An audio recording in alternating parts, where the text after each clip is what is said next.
Agora que nós já vimos a questão dos princípios fundamentais do movimento, a respiração, centramento articular e a integração com os padrões fundamentais de movimento, nós vamos ver um aspecto muito importante sobre a questão das articulações e aquela questão especificamente falando do centramento articular, que é a abordagem articulação por articulação, que fala sobre a questão das funções articulares. Essa abordagem articulação por articulação, ela foi uma criação de um fisioterapeuta americano chamado Gray Cook, que é o criador do FMS. Então, nessa abordagem articulação por articulação, ele fala que as nossas articulações se alternam entre mobilidade e estabilidade e que a consequência de uma articulação em que deveria realizar movimento, por exemplo, o tornozelo, que depois a gente vai ver que a função principal dele é de mobilidade, ele pode afetar as articulações adjacentes. Então, iniciando como se fossem blocos, uma articulação que demanda mais estabilidade, posteriormente a ela vai ter uma articulação que demanda mais mobilidade e assim elas vão se sucedendo. Então, pensando nisso, o Michael Boyle, que é um treinador americano, ele fez uma análise dessa articulação, dessa abordagem articulação por articulação, e ele fala que um problema numa determinada articulação pode não ser dessa articulação, mas das articulações adjacentes. Então, pensando nisso, na abordagem articulação por articulação, ele fala que algumas articulações elas são desenhadas, né, para ter mais estabilidade, e essas articulações elas são as articulações mais simples, e as articulações mais complexas elas foram desenhadas para realizar movimento, então elas foram desenhadas com uma característica de mobilidade. Porém, isso é a principal característica dessas duas, porque toda articulação vai ter em maior ou menor grau tanto mobilidade quanto estabilidade, mas essa é a função prioritária dela. Então, começando lá naquele esquema que eu falei que elas vão se alternando, iniciando no pé, o pé tem mais uma função de estabilidade, e aí a gente vai construindo o corpo através disso. Então, colocando aqui, ó, o pé ele tem uma função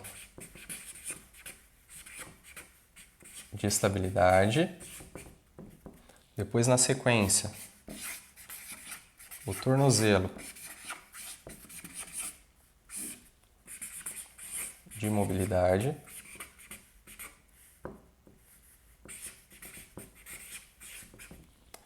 E o joelho, estabilidade.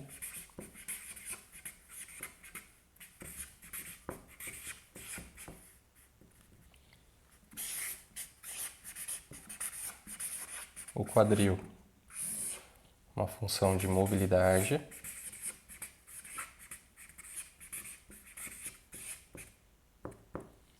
Aqui pensando na coluna, a coluna ela tem várias divisões. Então a primeira divisão, pensando nessas funções articulares, é a questão da lombar. Então a lombar, a função principal dela é de estabilidade.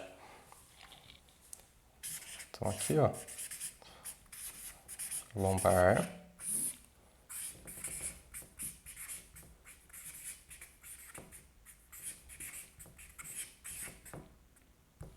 Estabilidade.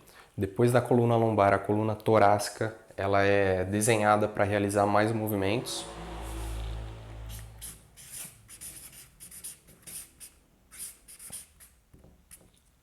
Então a torácica tem uma característica prioritária de mobilidade. Seguindo na torácica, tem a articulação escápulo-torácica, né, que seria a escápula, e eu vou colocar aqui como escápula para ficar mais fácil para entender. Pensando aqui que a torácica ela é de mobilidade, a escápula seria de estabilidade. E aí, seguindo isso, a articulação glenohumeral, que é a articulação do ombro, já na sequência, ela tem uma característica maior de mobilidade também. Então, escápula,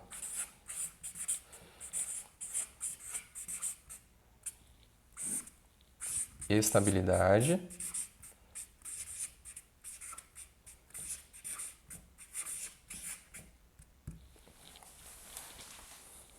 Eu vou colocar aqui como ombro, também para ficar mais fácil para entender, para simplificar. Mobilidade. Depois disso, eu tenho o cotovelo.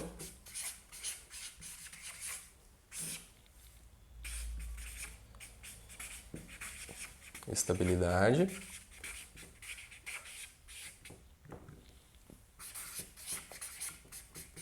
Punho.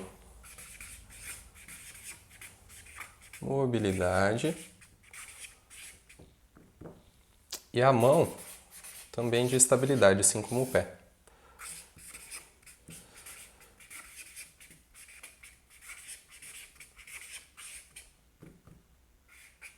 Ok?